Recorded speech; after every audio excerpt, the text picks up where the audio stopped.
Bem-vindos a mais uma exploração profunda aqui no nosso espaço. Hoje o tema é denso, desafiador e, não dá para negar, controverso. Vamos mergulhar nas ideias de Julius Evola, especialmente a partir do livro Revolta contra o Mundo Moderno.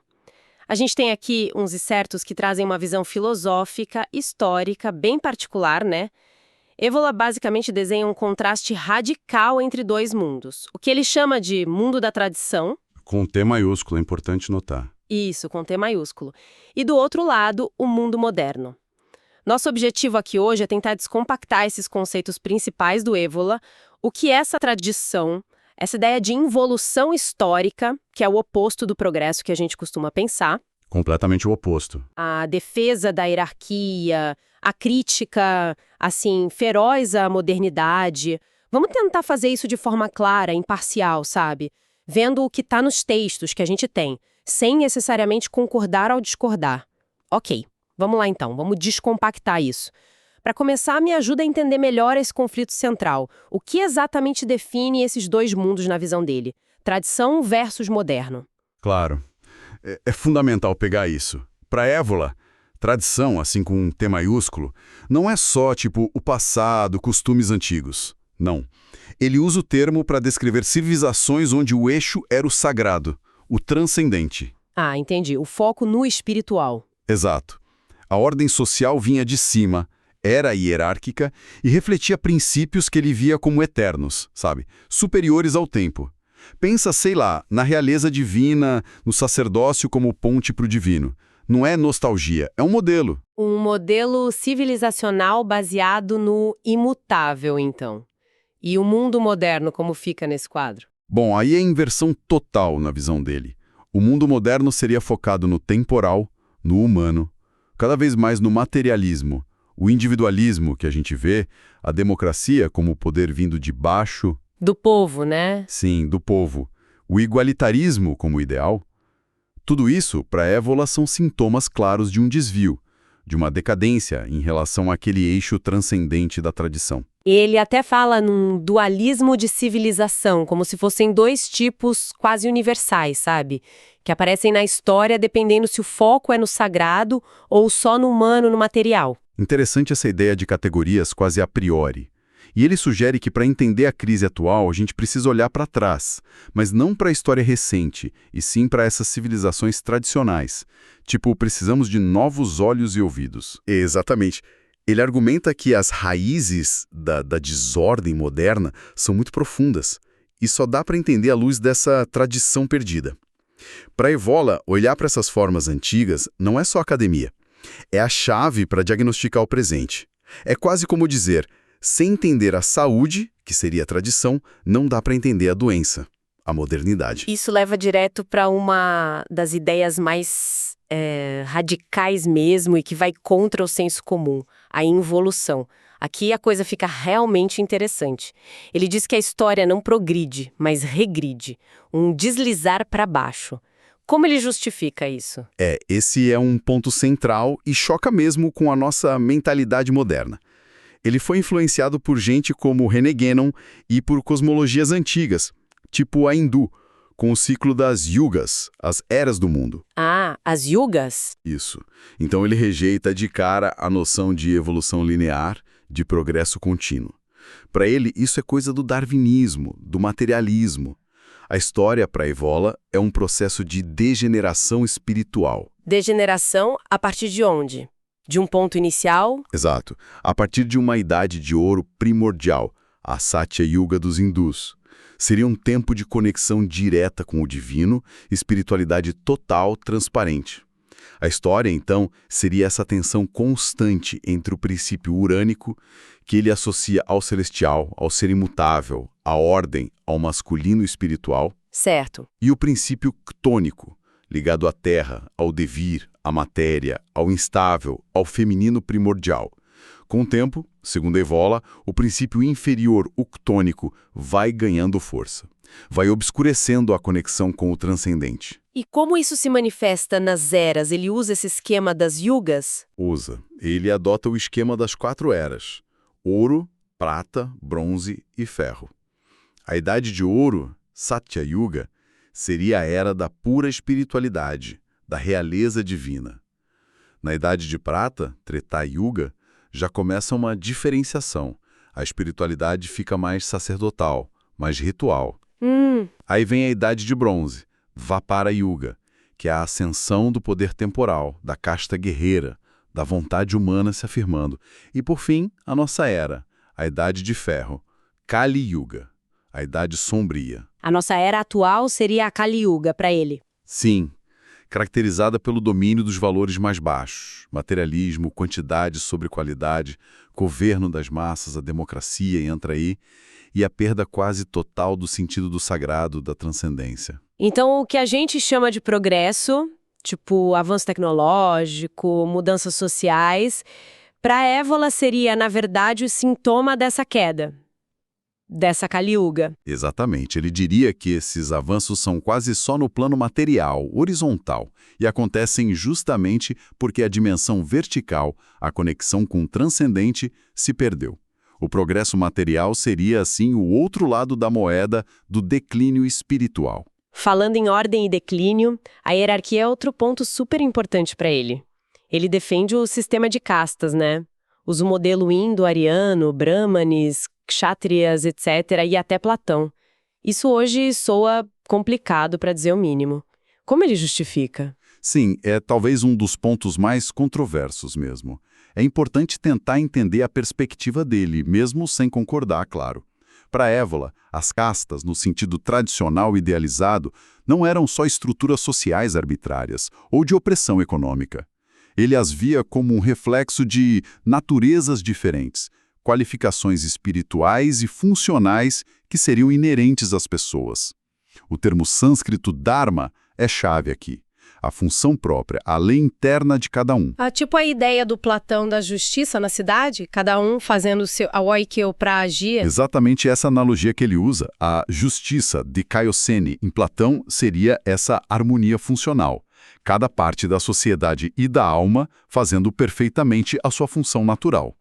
Ele admite que o sangue, a família, a tradição, ele cita patrícios e plebeus em Roma, ajudam a manter isso, mas a base seria essa diferença de natureza, de qualidade. E como alguém se realizaria nesse sistema? Porque não parece ter muita mobilidade social aí, né? A perfeição para ele não era tentar subir de casta no sentido mundano, era realizar a própria função com o máximo de pureza e desapego. Ele usa o conceito de bhakti, mas interpreta não como devoção sentimental, e sim como lealdade, ação desinteressada dentro do próprio Dharma. Mesmo atividades tidas como inferiores, tipo artesanato, poderiam ser um caminho de purificação se feitas nesse espírito. As guildas medievais, com seus ritos, seriam um exemplo. Entendi. E ele faz uma distinção importante. Tem o sem casta, o pária, que seria quem caiu da sua função. E tem o acima da casta, que é o asceta, aquele que busca transcender todas as funções por uma via direta. Essa ideia de naturezas diferentes parece ligada a uma dualidade que ele menciona muito, a doutrina das duas naturezas, né? Ser versus devir. Sim, essa é uma chave de leitura para muita coisa no livro. Ele opõe o ser estável, luz transcendente, o princípio urânico, celestial, simbolicamente masculino espiritual, ao devir, mudança, matéria, imanência, o princípio ctônico, terrestre, simbolicamente feminino primordial. Essa oposição fundamental é a lente pela qual ele vê a necessidade de uma ordem hierárquica. O princípio superior, o ser, deve governar o inferior, o devir, tanto no cosmos quanto na sociedade e no indivíduo. E isso nos leva a outra figura central na tradição de Evola, a realeza sagrada. Como esse rei tradicional é diferente de um líder político de hoje? Ele fala do Cakravartin. O Cakravartin, sim, é um termo sânscrito, aquele que gira a roda da lei, ou senhor universal. Representa bem o ideal. O rei tradicional para Évola não é um mero chefe de Estado. Ele é o polo, o centro imóvel que garante a estabilidade do reino. Ele personifica a ordem cósmica, o Rita dos hindus e a justiça, o Dharma. A legitimidade dele não vem do povo, do demos, como na democracia moderna. Vem de cima, do sagrado. É a ponte entre céu e terra. Ele cita exemplos, né? Faraós ligados ao sol, ou aquele mito do Rex Nemorensis, o rei sacerdote que tinha que tomar a deusa da árvore. Parece ter uma conexão forte com o divino, com o poder vital. Exato. Esses exemplos mostram que a função real era guerreira, sacerdotal e cósmica, tudo ao mesmo tempo. O rei garantia não só a ordem social, mas a fertilidade, a conexão com os deuses. Por isso, a rebelião contra ele não era só política, era sacrilégio. Era perturbar a ordem do universo, uma heresia. E essa ideia se expande para o império. Ele parece ter uma visão bem particular do que seria um império tradicional. Sim, o ideal de império ele pensa em Roma, no Sacro Império Romano-Germânico. É a extensão natural dessa autoridade sagrada. O império tradicional para ele não é só um país que conquistou outros. É uma estrutura universal, supranacional, unida por um princípio espiritual superior, capaz de organizar a diversidade dos povos sob uma única lei, dharma, rita, sem necessariamente esmagar as culturas locais. E qual o contraste com o que veio depois? Ele contrasta isso forte com os estados-nação modernos. Eles os vê como criações artificiais, baseadas em particularismos étnico, língua, que centralizam o poder de forma burocrática, niveladora, destroem as hierarquias orgânicas e, no fim das contas, abrem caminho para o coletivismo, para a demagogia, para a tirania das massas. Se essa conexão com o sagrado era tão central, como era mantida na prática? Imagino que os rituais fossem essenciais. Evolô usa ritos, conecta com Herta, a ordem cósmica. Exatamente. Os rituais, os ritos em latim, na visão tradicional que ele descreve, não eram só cerimônias simbólicas, não eram superstição. Eram vistos como ações eficazes, técnicas espirituais que realmente conectavam o mundo humano com forças supra-humanas. Como assim realmente conectavam? Eles ajudavam a manter a ordem cósmica, o Herta, alinhavam a comunidade com os princípios transcendentes, permitiam que as pessoas participassem dessa realidade superior. Ritos, ligados aos ancestrais, aos heróis fundadores, não eram só memória, eram vistos como formas de reativar, de nutrir a influência espiritual original daquela comunidade. Eram vitais para a ordem tradicional. E além desses rituais coletivos, ele fala muito de iniciação. O que era isso nesse contexto? A iniciação era vista como algo ainda mais profundo. Uma operação ritual capaz de mudar de verdade o status ontológico da pessoa. Um segundo nascimento para um estado superior de ser. Ele cita os mistérios antigos, tipo Eleusis na Grécia. Ah, os mistérios. Isso. E também a cavalaria medieval. A cavalaria, especialmente em ordens como os Templários ou nos mitos do Graal, seria para ele uma tentativa importante de reintegrar essa dimensão sagrada, iniciática, na aristocracia guerreira, buscando uma espiritualidade ativa, transformadora. Essa menção à cavalaria me lembra outro conceito que ele explora, a virilidade espiritual. O que ele quer dizer com isso? Parece que ele opõe isso a outras formas de espiritualidade. Sim, é um contraste que ele faz questão de marcar. Evola valoriza muito o que chama de virilidade espiritual. É uma abordagem da espiritualidade que é ativa, heróica, focada no autodomínio, na disciplina interna, na conquista de estados superiores pela vontade, pela inteligência. Ele associa essa via ao princípio urânico solar, masculino naquele sentido simbólico que falamos.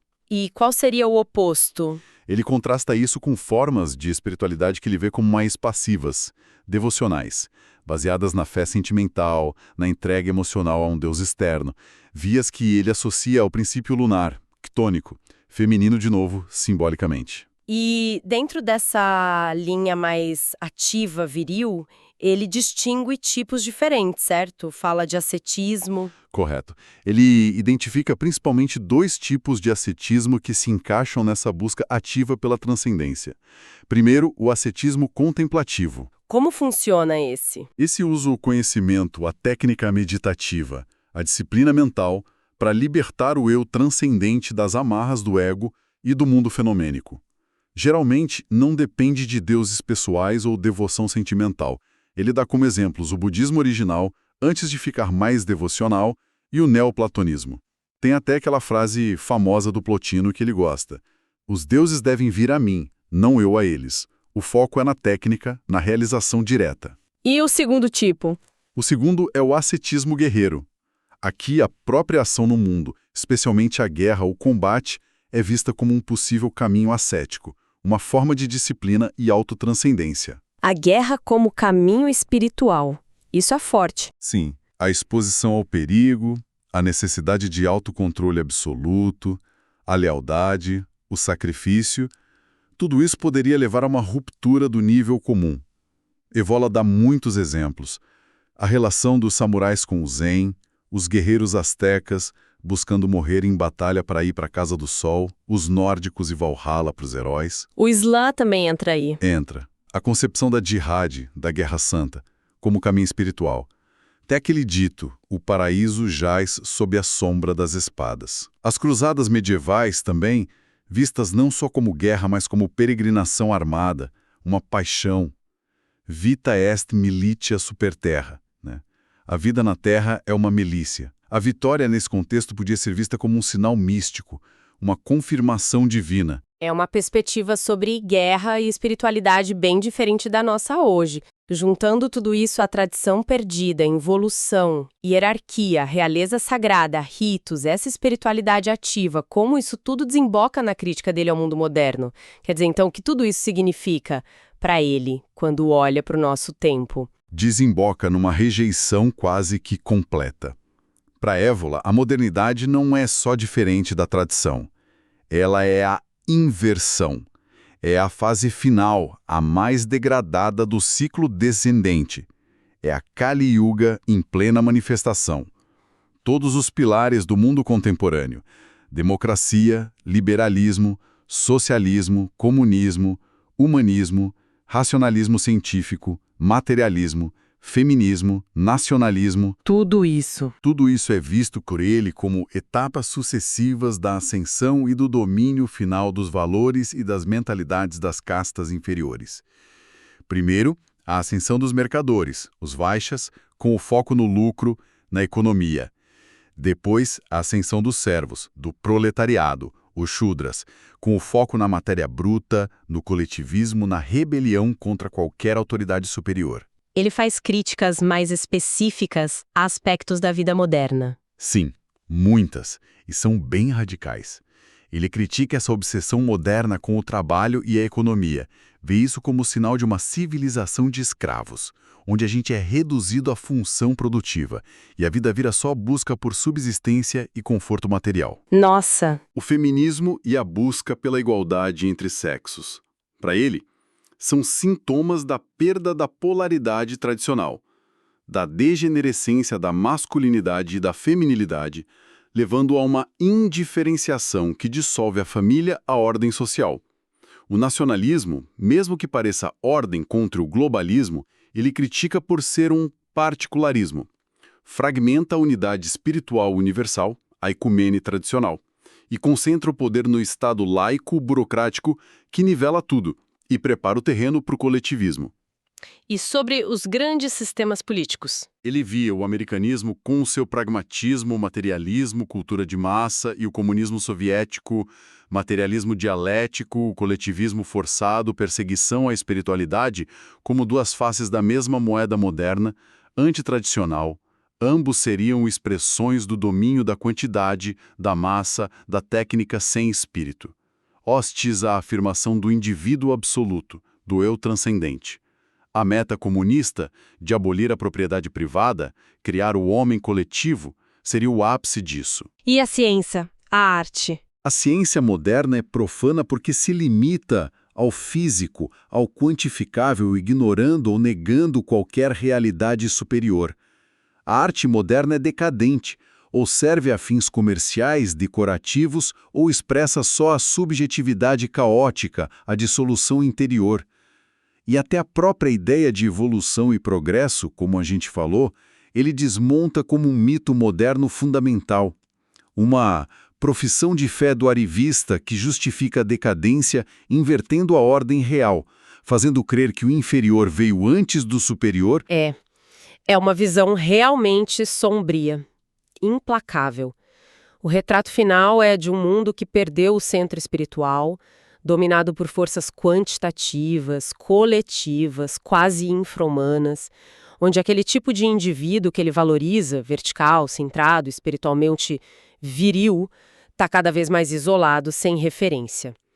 Bem, fizemos um percurso e tanto pelas ideias de Júlio Evola, com base no material que a gente analisou. Vimos essa concepção dele de um mundo da tradição, hierárquico, espiritualizado, em oposição total ao mundo moderno, visto como resultado de uma longa involução, um declínio. Falamos da importância dos ritos, da realeza sagrada, da ideia de virilidade espiritual contemplativa e guerreira e dessa crítica radical a quase tudo que sustenta o mundo hoje. Vale repetir, nosso objetivo foi apresentar, tentar entender essas ideias como elas aparecem nas fontes, sem emitir juízo de valor. Exato. E essa exploração, por mais que a gente tente manter distância, inevitavelmente deixa a gente pensando. Isso levanta uma questão importante, eu acho. Se a gente aceita, só por hipótese, essa moldura radical, onde quase tudo que o mundo moderno valoriza é visto como sintoma de decadência, será que tem algum elemento nessa descrição da tradição, talvez tirando a roupagem histórica mais problemática, mais controversa, que poderia oferecer alguma perspectiva útil para a gente pensar os dilemas de hoje? Como, por exemplo? Sei lá. A busca por sentido num mundo que parece ter perdido isso. A fragmentação social. Essa sensação de que a vida é só economia. Ou, pelo contrário, será que a própria construção dessa tradição tão idealizada, monolítica, superior, não seria ela mesma uma reação, talvez uma reação até simplificadora, defensiva, diante da complexidade e das mudanças inevitáveis da própria modernidade? Fica aí algo para a gente refletir.